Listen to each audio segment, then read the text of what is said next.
Hello, this is my article presentation. Let me share my screen so that you guys can see my PowerPoint slides. And here it is.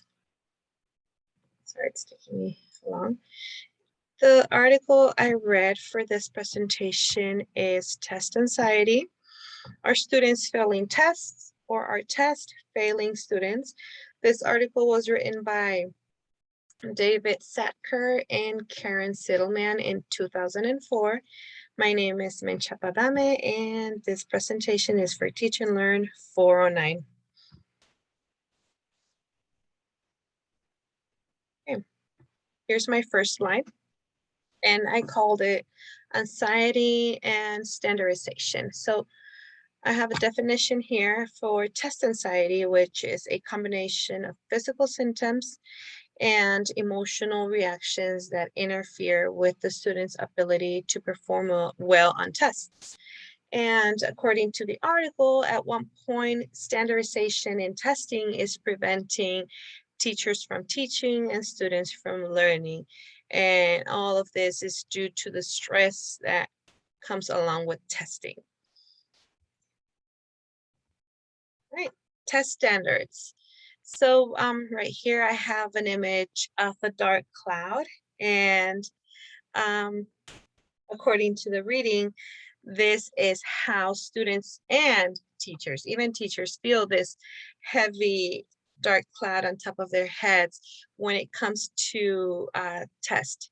So standards and testings are great, a great way for teachers to focus on how students will reach their goals and meet their academic objectives. But many times teachers and students feel scared about the process of the test, and not only the process, just the fact that students are stressed about taking the test.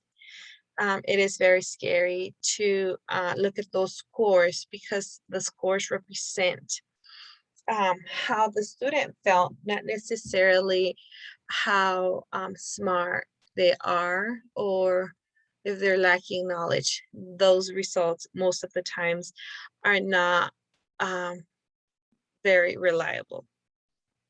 Okay, and in the article, I learned a little background on how all this testing and acts and laws started. So we see here the No Child Left Behind, and this it was during the Bush administration in 2008 that the No Child Left Behind Act came into effect, and with that, some very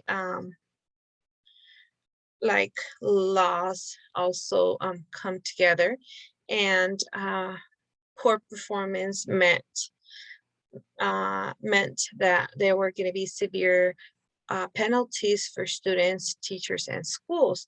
And many of us might think, oh, why penalties? Well, students not performing well on tests due to test anxiety might put them at risk of not graduating from high school, not passing the SATs, and not reaching that higher level, like college levels, so they can move on into higher education.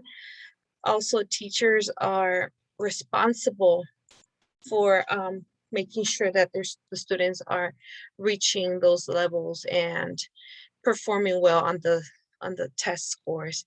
And schools can even lose funding if they are not reaching high levels in the test from the state.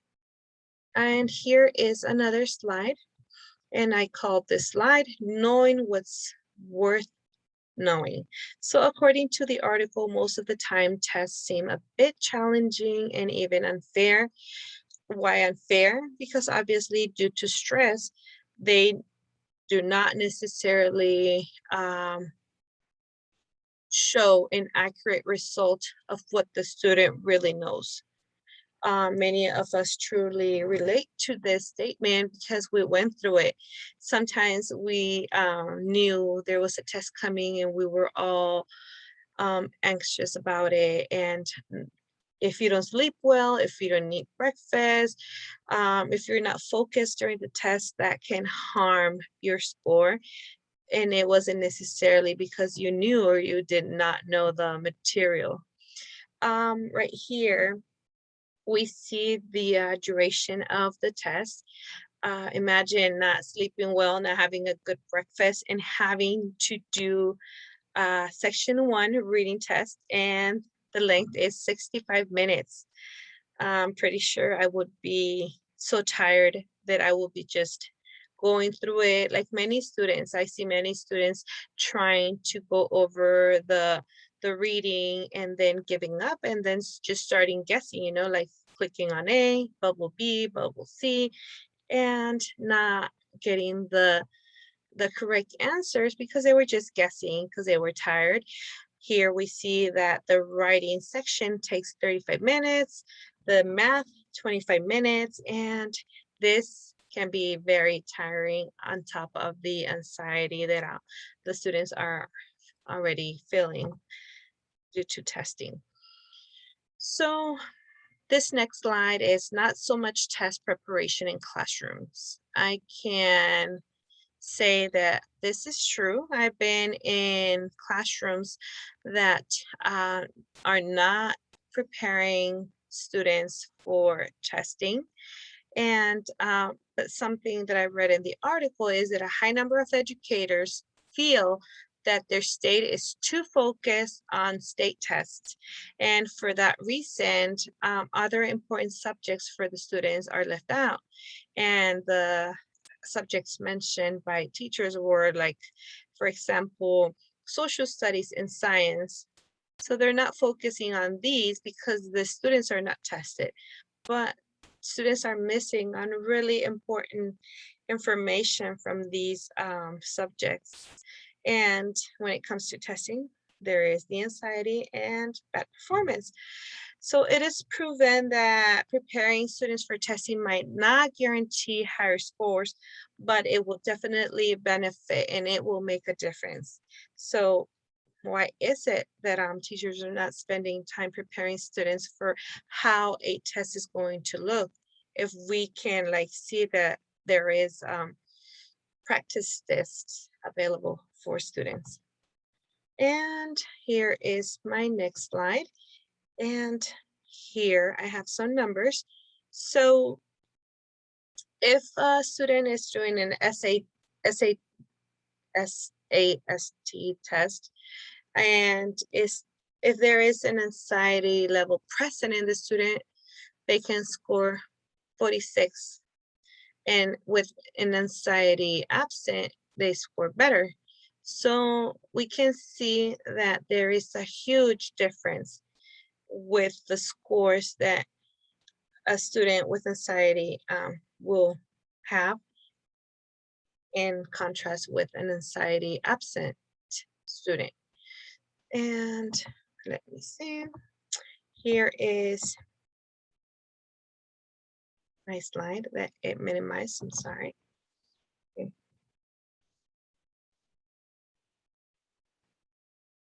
Okay. So test results can be unfair for students and not necessarily reflect their academic levels. And stress during tests can make a huge impact on students' performance. So we all know that. We all went through that, and we do agree. And one more thing that I like to include is this last slide, that it's called Just Say No to Standardized Tests. So something I learned from this class is that parents have the right to have their children's opt out of testing. And so both teachers and students benefit from testing, like I already mentioned, because it's going to measure how well the students are learning the objectives. But by opting out, students will not stress and use their time in school and will engage in enriched learning. So these tests are frequently used in ways that do not reflect the ability of students of color, English language learners, and children with disability or low income, which is sad because if it doesn't include them and they are taking these tests, for sure they will not do well. And many other students don't do well with test anxiety. So it would be great that staff members or school administrators can communicate to parents that if they prefer not to have their kids, their students go through this anxiety, like to just opt them out. But I guess I need to find out why they're not making it clear to the parents that they have this option. And yes, this is my presentation and for my article on stress, anxiety while testing, test anxiety. And I hope you guys enjoy listening to it and learn about the topic. Thank you for watching and stop.